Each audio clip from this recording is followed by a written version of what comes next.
안녕하세요. Welcome to this special lecture. It's a great pleasure and honor to meet you all here. My name is Young Hoon Kim. I'm trained as an anthropologist. I'm teaching in the Department of Korean Studies at Ewha Women's University.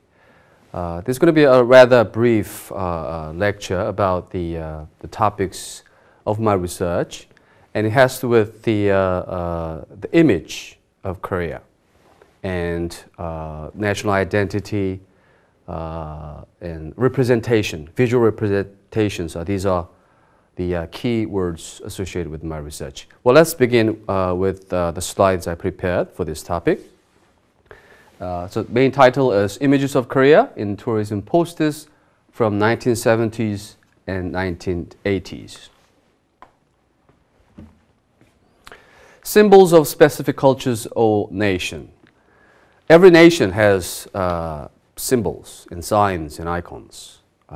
We can't think of, let's say, Paris without Eiffel Tower and Statue of Liberty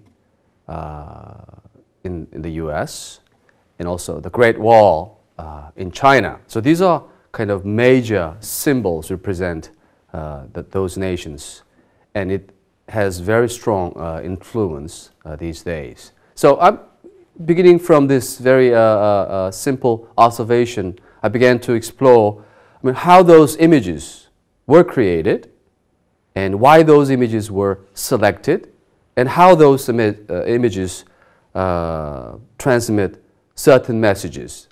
And if we can apply those questions to Korea, what are those early images and what are current images? So these are the kind of questions in my mind. So I conducted research. Specifically, I looked at the tourism posters. So this is what I mean here, how images of Korea have been established and recreated. The interesting notion here is, I'm not talking about images, your images about Korea.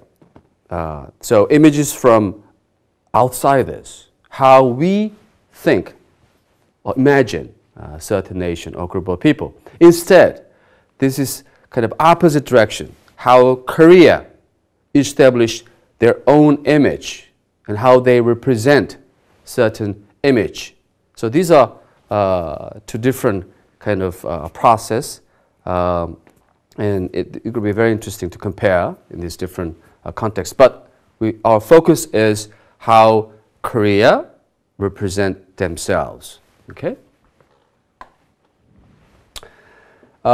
Briefly, I looked at the history, how Korea has been viewed by Westerners and outsiders. So again, this has to do with that arrow from outside. So very first visual images of Korea, we have example here, a map in the 12th century. Let's look at it. As you can see here, in earlier maps in 17th century, the Korea was depicted as an island, which is totally wrong. It's connected to the Asian continent. It's a peninsula, but that means the owner of drawer of this map didn't have accurate information about the very location of Korea and what it looked like. And again, this corrected in later map is now connected to the continent as a peninsula. You can see the Japan right there. And earliest written records go much further earlier, 7th century. In especially Arabic literature, there is a brief descriptions about the three kingdoms exist in Korean peninsula, but it's very sketchy and brief. And the first serious record was done by a Dutchman, Hendrik Hamel. He remained in Korea from 1653 until 1666. So it's about 13 years long experience. He originally sailed to Japan, but he was shipwrecked and happened to be in Korea, and he was basically caught as a prisoner and stayed for that time. And once he went back, he made a report, his experience, and became very well known, actually first Western records about the Kingdom of Korea in 17th century.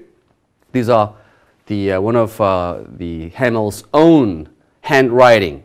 It contains, again, his experience during his stay in Korea. Okay. Again, these are other type of literature and then images has to do with Korea. This is one of a German newspaper. As you can see here, this shows kind of genre painting, popular, which was very popular in 19th century. And also, it's a very popular form of kind of image distribution in 19th century. There's postcards. It's a color image. I'm afraid you can't see the details, but if you look at it, there's a very the misinformation here. Let's say these are kind of typical Polynesian women, but it's supposed to be a Korean in this postcard. So again, this is all exotic images used, and also another picture image of Korea. This again one of Korean architecture. But again, this pole is rather Japanese culture and others. So it's kind of mixture of those information in Asia, kind of mixed together, and again, a lot of wrong information over there. Starting 19th and 20th century, this is when great number of Westerners start to visit and live in Korea, the missionaries, politicians, and tourists, and others. And in terms of quantity and also quality, these images of Korea are multiplied and begin to appear in Western journals and etc. So this is a very important period. And these are the kind of phrase used in their descriptions of Korea to their counterpart. The land of morning calm. Again, this is typically this is translation. Let me change the color of the very meaning of the term Chosun. So the very term morning calm is from the name of the country at the time is Chosun. Write in Korean right here, but if you write in Chinese character, it looks like this. Morning.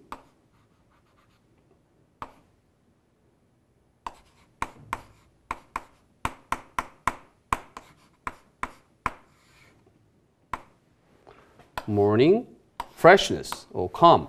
So there's one more dot there. So again, this literal translation of that term. And also hermit kingdom, of course, is not known very well to them until the time, so they use the term hermit kingdom. And also the land of white pajamas. Again, this kind of impressions they have about the Korean traditional clothing.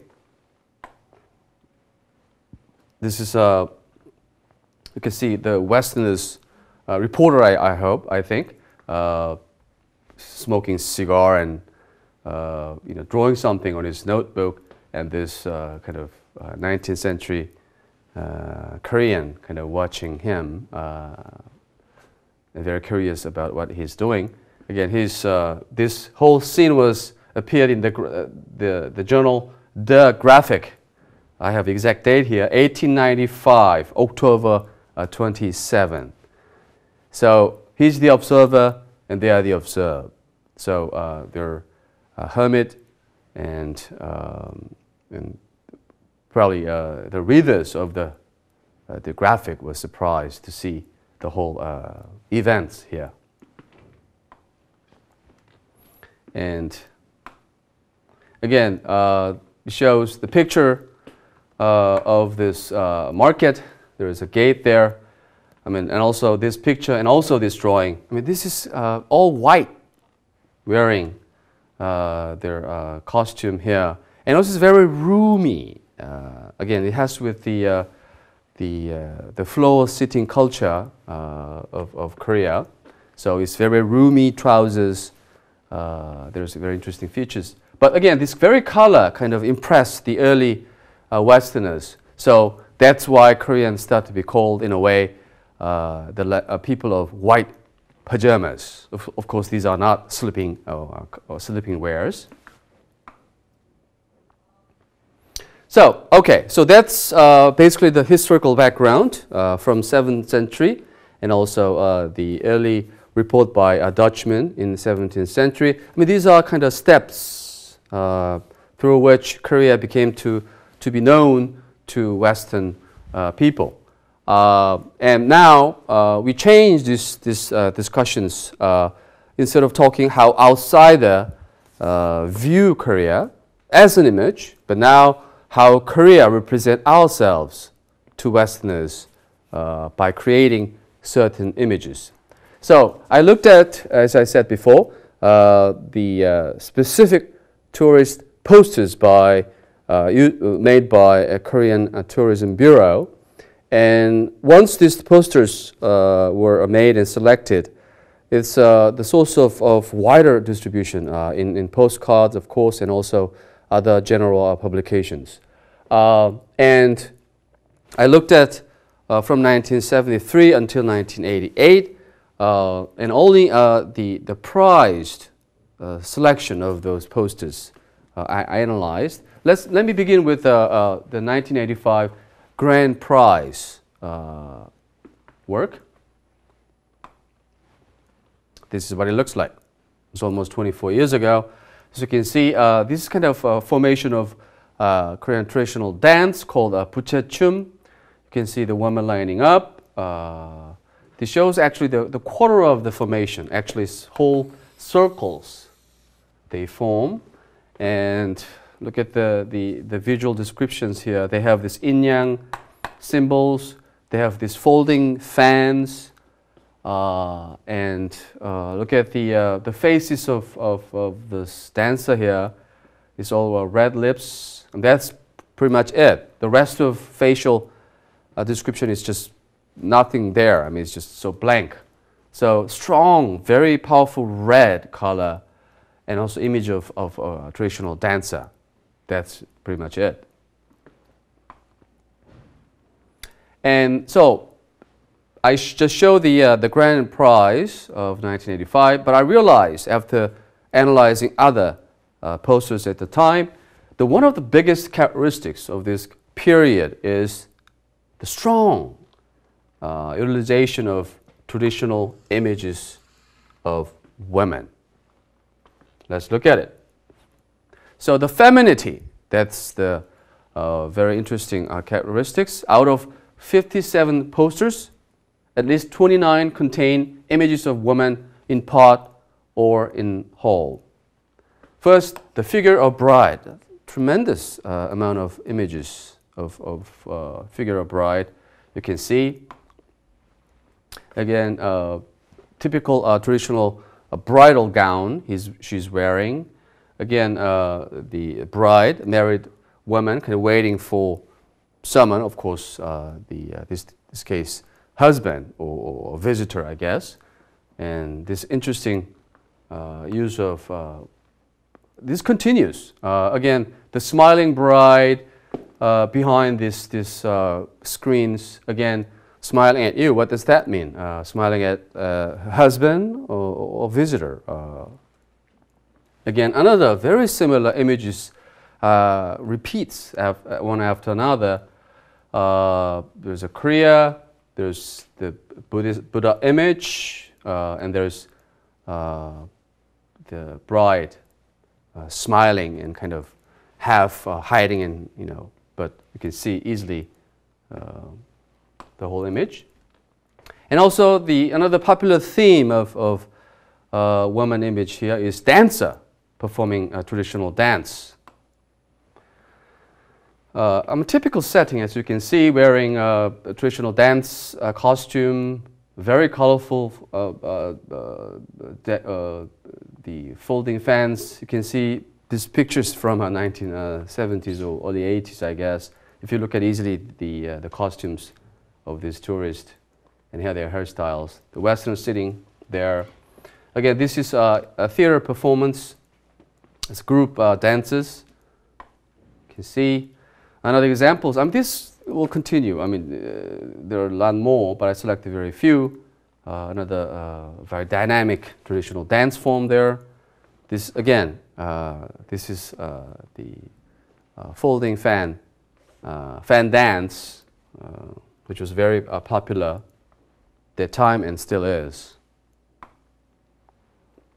And also another type of women appear in these images are musicians playing musical instruments. Let's look at it. Playing jango, this hourglass drum, and play gayagum, the string instrument in a theater setting. These are quite popular and common in 1970s theaters, especially for the tourist, Western tourist. So the highlights of this example is, I think, the 1973 prize winner. There are all kinds of traditional women in one image. You can see here, 1973. We talked about the bride here, and dancer, and even women in bathing. So again, this very strong presence of this femininity in earlier posters in Korea. So, what are the messages in these messages? Why there are so many women, feminine images appeared and used in posters? This is what it, I guess, what it does. The role of entertaining guests falls on the shoulders of women. Again, pretty much similar images we looked at.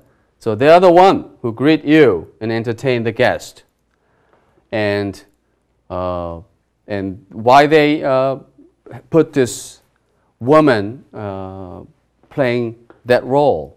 Again, I think they reenact the West Orientalist views that mystify and gender the East to arise and fulfill the desires of targeted tourists. Basically, it's a male gaze, I think. So that's another interesting observation I found. And also the written messages, not only just image itself, the written messages reconfirm this kind of reenactment of Orientalist view towards to Korea. This is a very popular phrase appeared in posters. The unexplored Orient Korea. We're talking about 1970s and 80s. These are not unexplored, but still this the sense of hermit, hidden. These concepts are frequently used. The hidden beauty of Korea. Let's look at the one of the examples here. This is what I meant. The unexplored Orient. This is again image of the famous Bulguksa Temple in Gyeongju. And again, 1981 grand prize. I took the one parts of these posters. The Land of Morning Come. This is 1981, not 1900, but they still continue to use this phrase to appeal what? That's the main question I keep asking here. And discover the unexplored land of Korea. Another example I prepared. Discover the unexplored land. Same theme kind of reappear in a little slightly different form. Again, the Buddha statue in Gyeongju. And mysterious and hidden images are reinforced through utilizing emissions as the basis on which to create abstract shapes. Again, I have an example to show this. What do you think it is? I think it's one of the most abstract image of anything I ever seen, actually. I guess this is basically the shade of trees or forest. If you pay a real close attention here, this is actually the roof of a traditional temple structure, and also there's a stupa standing right behind.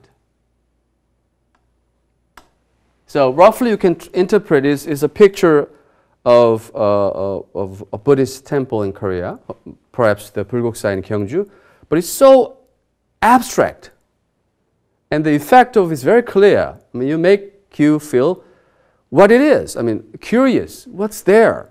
What's being hidden, undiscovered? Again, this is re-echo in that context. So I found it very interesting and powerful image. And now let's move on. The second themes that I found out of this analysis of 57 posters, the tradition. Up to this point, we talked about femininity, but now it's tradition. Other theme appears on these posters is tradition or traditionalism. Ancient temples as a central theme or background. I mean, I'll just show you a couple of examples. Temple, and there's the bell in the temple compounds. And so the effect of this using traditional image is like this. Tradition that is still alive, or in the other words, the Orient that still remains is traditional culture. I mean, that's the essence of Orientalism. Tradition is still there, still alive. So this, again, very interesting observation. And also other types of images can be found. The Nongak, the famous music, there are the popular icons, images here, and mask dance. And we've seen this already, music performances, and Buddhist statues to Buddhist temples, and also taiga, the yin and yang symbolism. And these are other minor images, but also very frequently used, even today. So what's the tradition this image from the past indicates? So these are images from a very agrarian society that no longer existed. I mean, the middle of 1970s and especially early 80s. I mean, that's when the after the economic development plan totally changed the current society, almost transformed to be a very industrial society, and no longer obviously agrarian culture exists at the time, but still they use these very agrarian traditional images. And also the objects in the same posters doesn't have the substantial relations. And these are examples that I put here. A shy bride of a traditional Confucian wedding in the back of Buddhist statue. So there's no connection between these two images, but they just put together whatever they are. I mean, makes interesting to foreigners. And it's even not just creating image, but in the early 70s, they rather established a real space to show the traditional life of Korea, who expect to see the traditionalism in Korea. The traditional space also recreated in a real physical space. I have these old pictures. Sorry for the bad resolution. It's very early 1970s. There's opening of Korean folk village. It was quite a news at the time. I'm sure still the tourist group visit the site. Something disappeared for good. That's not, again, the current way of life in Korea. So this is, can be understood in the same context. And of course, there are changes in the 80s. Slightly, the traditionalism kind of weakened as the society transformed itself from agrarian to industrial, from rural to urban. Now we have this interesting coexistence of the past and of the present, which is very different in this nature. So, along with the images of hidden Orient, skyscrapers and urban surroundings, they make joint appearance in tourism posters and photographs. So this is basically what I find out after analyzing these posters. Again, I limit the span from early 70s and up to the mid 1980s. So I think images are produced according to particular values and ideologies. Particular values and ideologies. It's not just natural representation of what it is. It's rather interpretation. They are value added and very carefully produced. An image of Korea to attract foreign tourists embodied the desires of the Western gaze. So the Western tourist, what they look for, it's not urban settings, of course, not high-rise buildings and Western way of life. They look for something very Orient, very Korean, in a sense, very traditional. So to respond to that gaze, Korea itself create those images. An image of Korea from the 60s through 1980s demonstrate a process through which Korea become exoticized. Something exotic, mysterious, hidden, and orientalized. I talked about the traditionalism and also duly decontextualized. Talk about these different images kind of put together that has no connection among themselves, but they just, put in a can and gendered. Very feminized expression can be found. So these are basically what I found in the posters during the time. But things are changing. Of course, it'll change. And these are the last examples and directions, new directions we have to pay more attention here. So the images of Korea that stand in stark contrast to the passive gendered images of hidden beauty or land that awaits discovery are making, awaits discovery are waking the entrance. What does that mean? This is a long sentence for that. Sorry for this long sentence. So simply, this is passive traditional images. But society has changed. Of course, the culture changed. It's one of, very industrialized, perhaps most westernized city if you visit Seoul these days. So there's difference. So how you deal with these different images. And this is what I found out. There's no farmer's dance. There's no bride smiling at you. There's no Buddhist image.